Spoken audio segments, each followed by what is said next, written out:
what's been on my mind. Sick and tired of the 9 to 5 in the city light.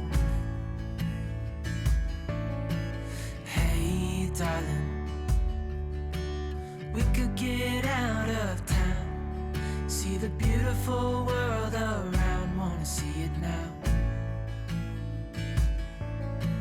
Pack our bags and get in that car, leave a little note and we'll drive real far. Let's get out, we can leave this city. Hi friends, good morning and Merry Christmas. It is Christmas Eve and I have not filmed in a long time. I thought today would be a good day to start getting back in the habit. So I have been trying to edit and upload some older videos. I have a few grocery hauls left that I'm still going to share with you guys, and then after that we are going to pick back up on vlogging our daily lives. It will of course look a little bit different because I am working. CJ's also working, and we've just got a lot going on, but I'm going to do my best to start getting back in the habit of vlogging our lives. So I thought I would start today with Christmas Eve. So good morning. Let me give you guys some life updates real quick, I guess, because I haven't vlogged in so long. If you follow me on Facebook, then you've seen some of them. I don't post my YouTube videos as up to date as what I do post on Facebook, and I've had people comment and say, well, what about this or that or the other, and I guess they don't realize that there is a lapse in the time that I film, edit, upload, and share a video with you guys on YouTube.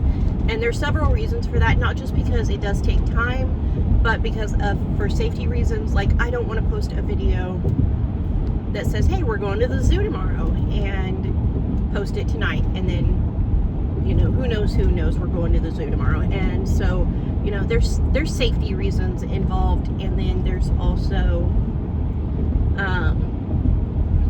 the fact that it takes time, and I've got a lot going on. When I very first started YouTube, I would share a video like the day after, but right now it's a season of life where I'm learning to adjust. I feel like I'm doing better. I'm not, I don't know, like with dinners and things, I feel like I'm adjusting to coming home and figuring out meals and like thawing things out before I leave for work and things, just quick things that seem to be making things make a little more sense, and meal prepping when I can. And all of those things have helped a lot. So I do feel like I'm adjusting, and I know that with time and changes that are coming, there'll be more adjustments, but I am just trying my hardest right now to make things make sense and work for my family. All of that to say, I guess let's get into the life updates. So, as you guys know, I've been working part-time. It is very hard on me just to work part-time. And in that, you know, I have my back broken in 2 places. And so, being on the floor a lot does cause me a lot of pain and discomfort, but I'm trying. I'm trying my hardest to keep up and do my job. And starting next week, I'm going to be full-time. And there's some reasons for that go back to court and things. And I'm going to tell you guys about those. But do I feel like full-time is the best option for me? No. But I don't have a choice. Like I said, just working part-time causes me a lot of pain and discomfort. I have a hard time sleeping at night because of pain. And so then I get up the next morning tired again, and it's a cycle. And I'm only sleeping like maybe 2 hours a night, at most 2 hours a night. And that's because I get stiff and I hurt and I'm in pain. I have to get up and move around. And so, you know, and then by then it's time to get up, and I go into work and I just hit the ground running, and I do my best, because I know that in order to advance in my career and do better for my family, I have to put my absolute best out there, even when it's miserable. And so, you know, I'm doing my best, and I'm trying. But okay, court updates.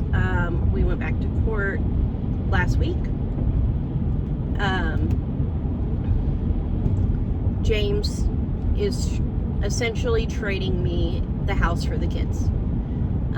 He filed for full custody. He actually cannot have full custody of the kids because of the DHS case and the charges he's facing and everything. However, he can have visitation of them, and there is a possibility that he would eventually get to have custody of them part-time if through visitation and things he, quote, proved himself. Although he is very good at manipulating people and making them believe he's someone he isn't. And so that is a huge fear for me, that he would pretend to be someone he isn't to get what he wants. He does it all the time. He does it in court. Every time we're in court, he pretends to be a much different person than the person that he is. I'm on my dirt road, so I'm sorry it's going to be loud. But what I'm getting at is essentially he filed for full custody of the kids. He filed to not support our family in any way. And that he wanted the house and the kids, and that I was fully able to work. And I mean, I'm not.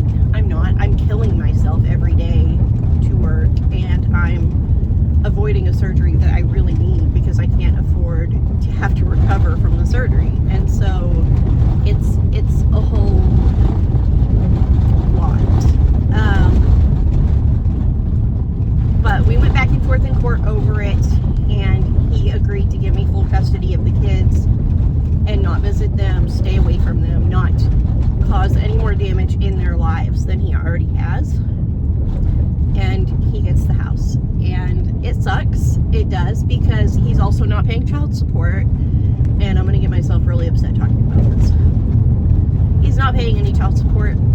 I make $1,400 a month. I'm going to be very transparent with you guys. I make $1,400 a month. And I get $300 and something in food stamps. And he does not have to pay any child support on his children. He does not have an order at all. And they completely blew off setting one in court.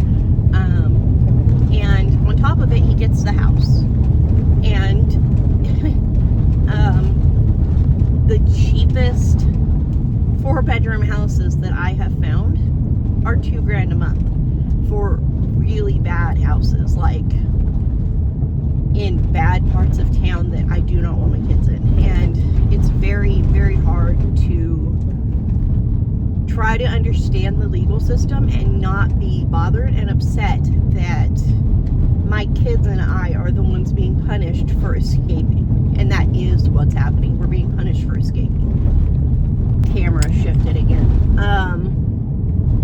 But yeah, I mean, because, you know, for years, I promised my kids I would find a way to get us out and away from him without us getting hurt.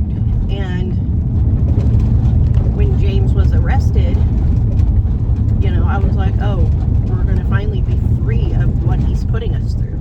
And then they released him and dropped all the charges. And then new charges were filed because of the kids' DHS interviews. And when they filed the new charges and they rearrested him, I was like, oh, maybe this time they'll do something, and maybe this time me and my kids will be free. And, you know, I've had people say, why didn't you just leave a long time ago? Why didn't you just leave? And it's very hard to answer that question and not get upset because, you know, when someone takes so much control over your life and everything you do, it makes it impossible just to survive, much less thrive. And that's the honest truth. And there was no escape. I mean, when we first met, I worked a lot. I got my nursing license. I was a nurse in a correction facility, I worked a lot of hours. He did not want me working there because there were men there. And so then I went to work at a nursing home doing 16 to 20 hour days. He did not want me there. He wanted me to stay at home. So I stayed at home. And then, you know, I kept mentioning that I needed to renew my nursing license. He was like, you don't need it, I'll support us. And so then my nursing license lapsed. And then the vehicle that I paid for, that I paid cash for from working and had in my name, he took and traded in on another vehicle. I wasn't even with him, and the car lot let him trade my vehicle in with the title that was in my name.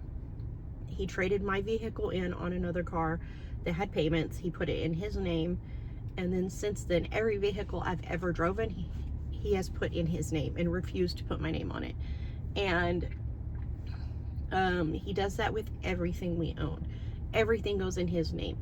And because of that, like even in court now, they're telling me that I may not even get to keep my vehicle, even though he has his vehicle and this is my vehicle. I may not be able to keep it because he put it in his name. The house isn't, he put the house in his name, and he scammed his father on that house, and he scammed things. I mean, he did, because we learned some stuff in court that, oh my gosh, like, and I can't even, So we had a trust that his father created for our family, and in that trust, it was set up so that we would receive everything. But about 5 years before his father made the trust, James and his friend Roger had went to his dad and told him they needed to do a quitclaim deed, and that would be the best way to do things with taxes. I did not know that they actually did it. James never told me they actually did it. He just told me he talked to his dad about it. His dad never told me they actually did it. He told me that they had talked to him about it and he wasn't sure what to think. But he had actually went and done it with them and put the house in James's name then. And on that paper, he put that it was family property because that's what James's friend Roger had told them to do, apparently. And then James's dad talked to an attorney who said, no, you need a living trust. And she set up a living trust, but he had never told her he signed the papers for the quitclaim. And so the trust was made, created. That is what I knew of. When we went to court, I found out about the quitclaim. They essentially said that because it was made before the trust, he never put the house back in his name. He didn't have a right to make the trust and put the house in the trust. And so because of that, the house is James's house, and the kids and I have no right to it, even though it's family property and the kids are family. And so in 90 days, my kids and I are homeless because I absolutely cannot afford $2,000 a month in rent.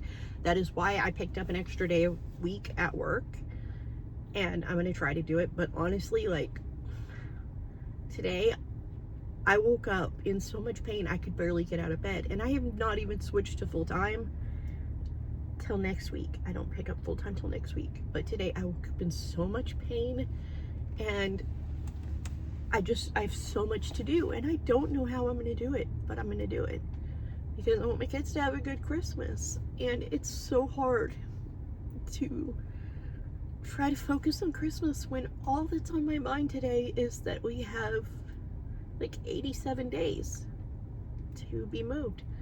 And the other day I was so upset when I left court. I cried in the parking lot for 2 hours because James's dad promised me and the kids, he promised us that the house was set up so that if James ever went crazy, did something stupid, hit one of us, went to jail, whatever happened, because he knew how James was, that the kids and I would always have a home. That was his words. And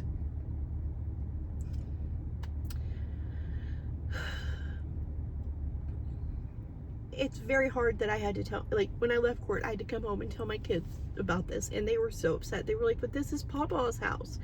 Dad and Papa hated each other. Dad and Papa fought. Dad said Papa was a horrible Papa, but you know, and they were like, Papa loved us. Papa wanted us to have this house. And I'm like, I know, you know, I do, I know. You know, the kids and I were very close to James's dad. We took care of him until he passed. And James wouldn't even come mow the yard for his dad. I had to come over here, put a push mower in the back of my van and mow his dad's yard because he wouldn't mow it, and the grass would be 4 foot tall. And yet somehow the kids and I are the ones who are going to be homeless. And James doesn't have to pay child support, gets the house, gets everything, and the kids and I, we're just the trash in the situation. I mean, you know, and I pointed out that he has criminal charges and he's going to be going to prison.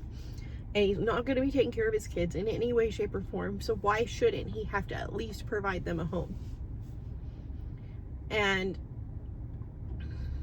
they were like, that's up to James, if James wants to do that. And I was just like, how does this make sense? How does any of this make sense? Yeah, it's beyond me.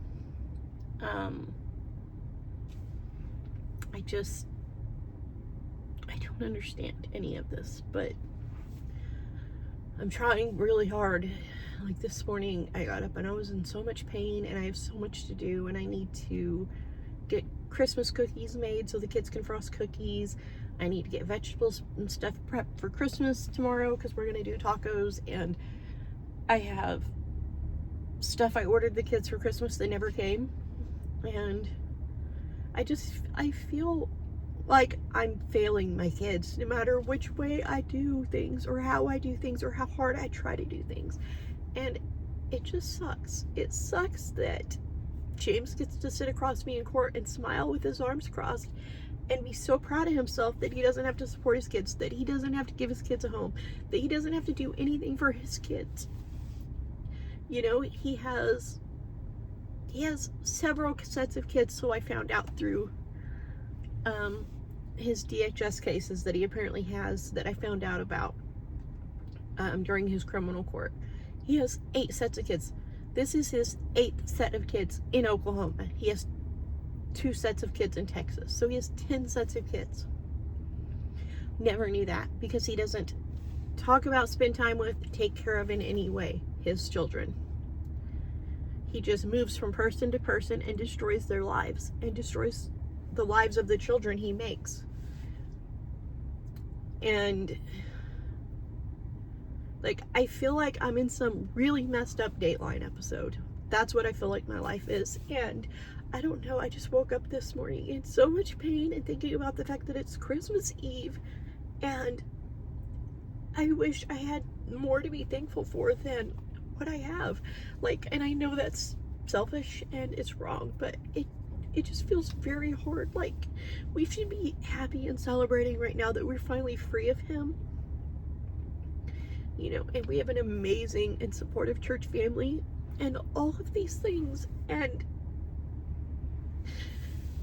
all I can think about right now, and all the kids can think about right now, is that we have nowhere to go. In 87 days, we have nowhere to go. And you know, it's so hard. And I just woke up and I just felt like I needed to get away for a few, so I went for a drive to get the mail, and I still felt like I wasn't ready to come home and be the mom I need to be. And so I went to get my coffee, took the long way home. Now I'm sitting at the end of my driveway crying because I'm still not ready, but I have to be ready. And it's so hard, and I'm sorry. I'm really sorry, because this isn't the direction I wanted this video to go. I just wanted to share some updates, but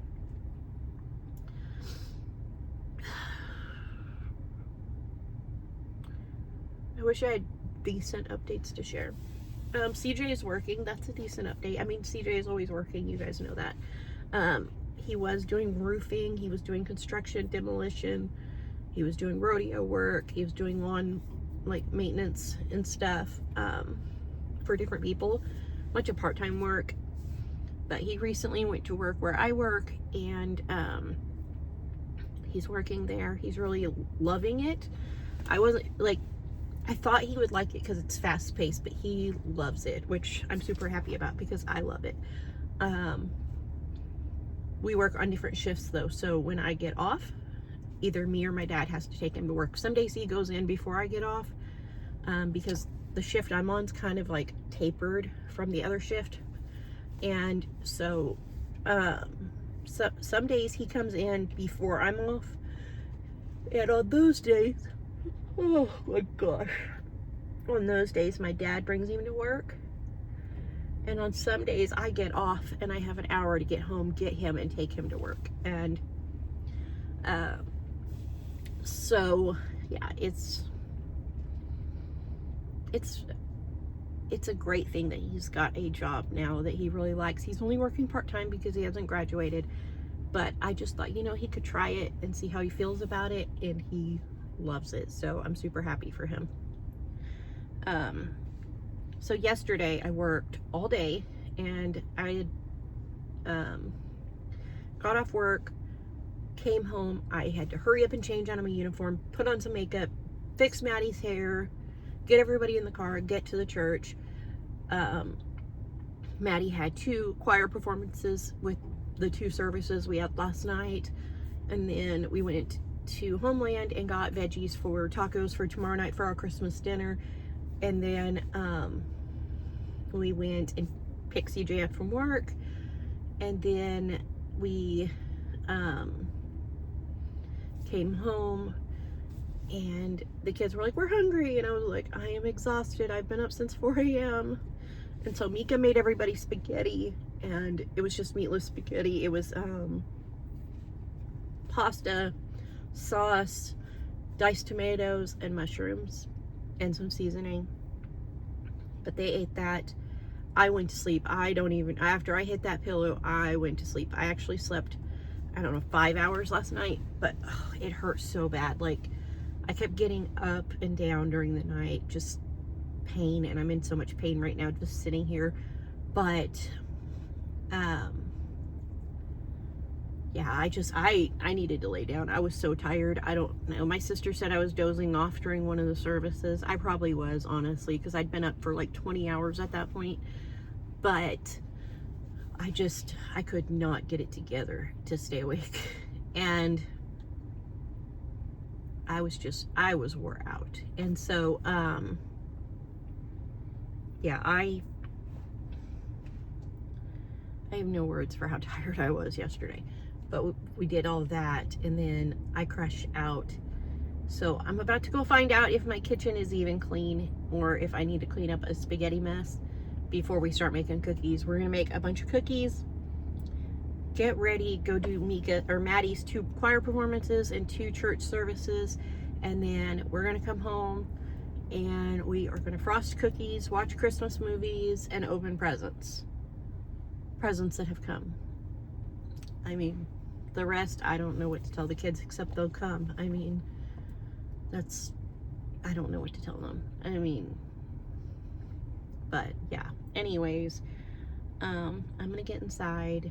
I'm gonna get up my driveway, get inside, and get moving, because I've got to do something other than this that I have woke up in today, and get my life together. And be thankful. I need to be more thankful today, because right now I just feel very down, and I haven't felt this down this entire time as I feel right now. And since court last week, I've just felt so completely down and overwhelmed that I don't even know how I'm supposed to function otherwise except to feel down. So I've got to get out of this funk. I've got to put on some worship music, make some cookies, and spend some time with some kids, because I don't have near enough time to spend with my kids like I used to, and that's what I need right now is my kids. So I'm gonna bring you guys along today. I'm sorry this is going to be a super long video, because I just talked a whole lot more than I meant to. I just wanted to give some updates, but I don't know, I guess I just needed to talk. All right, I'm gonna get into the house.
Give it up for the kiddos!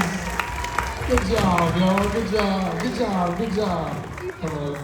Good job. All right, you gotta. Okay, you gotta. So this is it for this video. That's all I ended up filming, but I hope you enjoyed getting to see the kids' musical performance at church. It was absolutely wonderful. I'm so proud of Maddie. She did it 4 times in 2 days, and she was very, very excited and proud of herself, and she practiced so hard for that. Thank you guys so much for watching, and I'll see you guys with another new video. Bye.